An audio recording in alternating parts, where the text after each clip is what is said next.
सच्चाई की जीत। काशीपुर का एलडी भट्ट राजकीय चिकित्सालय चिकित्सकों की कमी से जूझ रहा है। काशीपुर का एलडी भट्ट राजकीय उप जिला चिकित्सालय इस समय चिकित्सकों की भारी कमी से जूझ रहा है। यह बता दें कि इस अस्पताल में डॉक्टर खेमपाल सिंह जी को रेडियोलॉजिस्ट थे और इसी के साथ साथ उनके पास इस अस्पताल के सीएमएस का भी पद था, लेकिन वे 4 दिन पूर्व सेवानिवृत्त हो गए, तो रेडियोलॉजिस्ट का पद भी खाली हो गया है। इस अस्पताल में फिजिशियन लगभग 8 सालों से नहीं। इसी के साथ नेत्र विभाग भी चिकित्सकों की कमी से धूल फाकता नजर आ रहा है। बता दें कि इस अस्पताल में कभी 400 से 500 ओपीडी रोज होती थी, लेकिन चिकित्सकों की भारी कमी के चलते अब मात्र ओपीडी 100 तक ही रह गई है। इस अस्पताल में यूपी के भी लोग अपना इलाज कराने आते थे, लेकिन चिकित्सकों की कमी के चलते लोग दिखाई नहीं दे रहे।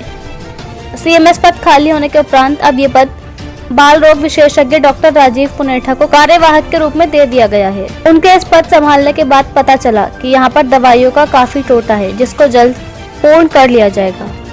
काशीपुर से मोहम्मद नफीस की रिपोर्ट। यहाँ पे कुछ दवाइयों की कमी है और उसको पूरा करने के लिए अभी हमारे अस्पताल से गाड़ी जाएगी देहरादून स्टोर में, तो वहाँ से दवाइयाँ लेके आएगी। तो जो दवाइयों की जो कमी है उसको हम पूरा करेंगे। जो दवाइयाँ जो एसेंशियल होती हैं और जो ज़रूरी हैं वो सब पूरी की जाएंगी। तो अभी मंडे को जाएगी गाड़ी, तो वहाँ से दवाइयाँ लेके आएगी।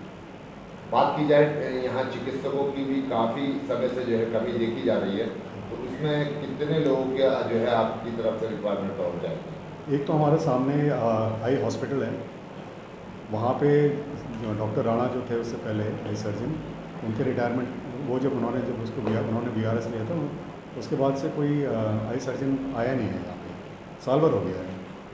तो हम लोगों ने डिमांड दी है कि आई सर्जन यहाँ पे पोस्ट किया जाए, ताकि मरीजों को सुविधा मिले, फैसिलिटी मिले। कैटरैक्ट मोतियाबिंद के ऑपरेशन है और बहुत सारी चीज़ें हैं। तो अब हमने इस डिमांड तो दी है इस चीज़ की। और अभी हमारे डॉक्टर खेमपाल भी रिटायर हुए हैं, तो रेडियोलॉजिस्ट का पद भी खाली हो गया है। उसके लिए भी फिर हम प्रयास करेंगे कि कोई रेडियोलॉजिस्ट को जल्द से जल्द यहाँ पे उसकी नियुक्ति की जाए। सर, जिस तरह एंटी रेबिस इंजेक्शन की क्या पूर्ति है या कमी है, क्या है? इस समय तो अभी है, एंटी रेबीज है हमारे पास। जब कमी होती है तो फिर हम वहाँ पे अपने जो सेंटर है CM ऑफिस, वहाँ से हम लगा देते हैं। अब जिस तरीके से अभी भी थोड़ा सा डेंगू का वो देखा जा रहा है, तो डेंगू को लेकर के जो है क्या यहाँ व्यवस्था की गई है? डेंगू के पेशेंट्स मतलब एडमिट हो रहे हैं। अभी इस समय वार्ड में 2 पेशेंट्स हैं डेंगू के, और हमारे डॉक्टर भारद्वाज के अंडर उनका ट्रीटमेंट चल रहा है, डॉक्टर वरुण भारद्वाज, वो देख रहे हैं।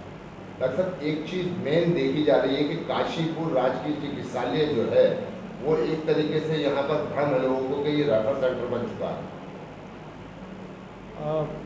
देखो ऐसा ना, यहाँ पे फिजिशियन नहीं है, तो एक तो वो रीज़न है कि रेफ़र करना पड़ता है। कई बार उस तरह से गंभीर रूप से बीमार पेशेंट्स आते हैं तो उनको रेफ़र करना पड़ता है। बाकी तो अपने स्तर पर सब देखते हैं, ऐसा नहीं जितना हो सकता है।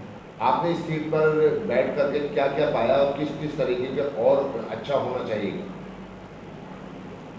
बस वही मैंने जिससे आपको बोला था कि दवाइयों की जो कमी है वो मतलब कोई शॉर्टेज नहीं रहे, दवाइयाँ हर समय मिले मरीजों को, और विशेषज्ञ जो हैं और यहाँ पे पोस्टेड हुए हैं, जैसे आई सर्जन की बात हुई है, इसमें यही है। और फिजिशियन भी और अगर मिलेंगे तो